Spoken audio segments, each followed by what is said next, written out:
বিশ্ব ইজতেমা নিয়ে আরো জানাতে গাজীপুর থেকে যোগ দিচ্ছেন আমাদের সহকর্মী আবুল হাসান। আবুল হাসান, আগামীকাল থেকে তো প্রথম পর্বের বিশ্ব ইজতেমা শুরু হতে যাচ্ছে, সেক্ষেত্রে মুসল্লিদের সমাবেশ এখন কেমন দেখছেন এবং সার্বিক প্রস্তুতি কেমন?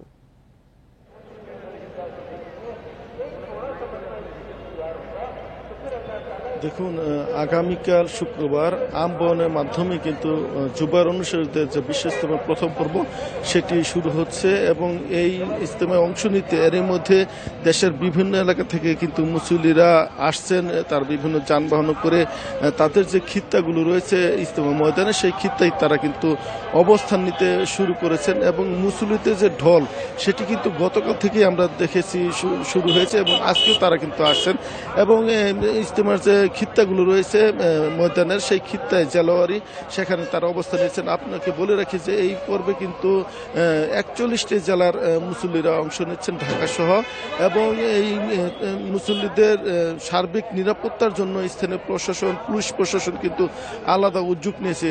পুলিশ এখানে 7,000-এর মতন সদস্য এখানে তাদের নিরাপত্তায় কাজ করবে বলে আমরা গতকাল জেনেছি এবং গতকাল পুলিশের মহাপরিদর্শক এখানে এসেছিলেন এবং তিনি ইজতেমার ময়দান ঘুরে দেখেছেন এবং এখানে আইনশৃঙ্খলা বাহিনীর যারা সদস্য রয়েছেন তাদেরকে বিভিন্নভাবে দিক নির্দেশনা দিয়েছেন এবং পুলিশ প্রধান যেটি বলছেন যে এখানে পুরো ময়দানকে আসলে 5টি সেক্টরে ভাগ করা হয়েছে এবং প্রতিটি সেক্টরেই সাদা পোশাকেরধারী পুলিশের পাশাপাশি পোশাকধারী পুলিশ থাকবে এবং অন্যান্য যে আইনশৃঙ্খলা বাহিনীর সদস্য, গোয়েন্দা সদস্য তারা থাকবে এবং একই সঙ্গে র্যাবের সদস্যরা কিন্তু কাজ করবেন।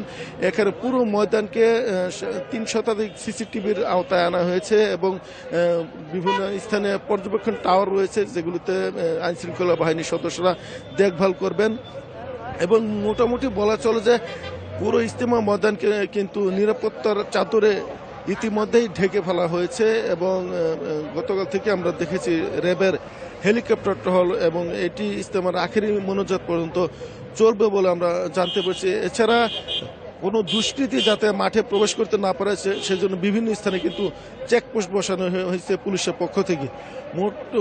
মোট যদি মোটা তাকে বলি যে এখানে সার্বিক নিরাপত্তা ব্যবস্থা জোরদার করা হয়েছে। গত অন্যান্য ইজতেমার থেকে এবার নিরাপত্তার যে বিষয়টি সেটি কিন্তু আমরা দেখেছি। কারণ হচ্ছে যে এরই মধ্যে জুবায়ের অনুসারী এবং সাত অনুসারীদের মধ্যে একটি রক্তক্ষয়ী সংঘর্ষ হয়েছে এবং এর প্রেক্ষিতে কিন্তু নিরাপত্তা ব্যবস্থা ঢেলে সাজানো হয়েছে বলে পুলিশের পক্ষ থেকে বলা হচ্ছে এবং এবারে কিন্তু ইজতেমা মোট 3টি পর্ব অনুষ্ঠিত হচ্ছে। প্রথম পর্বে জুবায়ের অনুসারী 2 ভাগে তারা ইজতেমা করবেন এবং তাদের ইজতেমা আগামীকাল থেকে শুরু হয়ে শেষ হবে 6 ফেব্রুয়ারি এবং পরবর্তীতে 14 তারিখে সাতপন্থী যারা রয়েছেন অনুসারী তারা ইজতেমা করবেন এবং 16 তারিখ আখেরি মোনাজাতের মাধ্যমে কিন্তু এবারের বিশ্ব ইজতেমা শেষ হবে বলে আমরা ইজতেমার আয়োজকদের মাধ্যমে জেনেছি।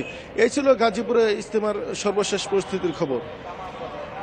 আগামীকাল থেকে ইজতেমা শুরু হতে যাচ্ছে সে বিষয়ে বিস্তারিত তথ্য জানাচ্ছিলেন আমাদের সহকর্মী আবুল হাসান।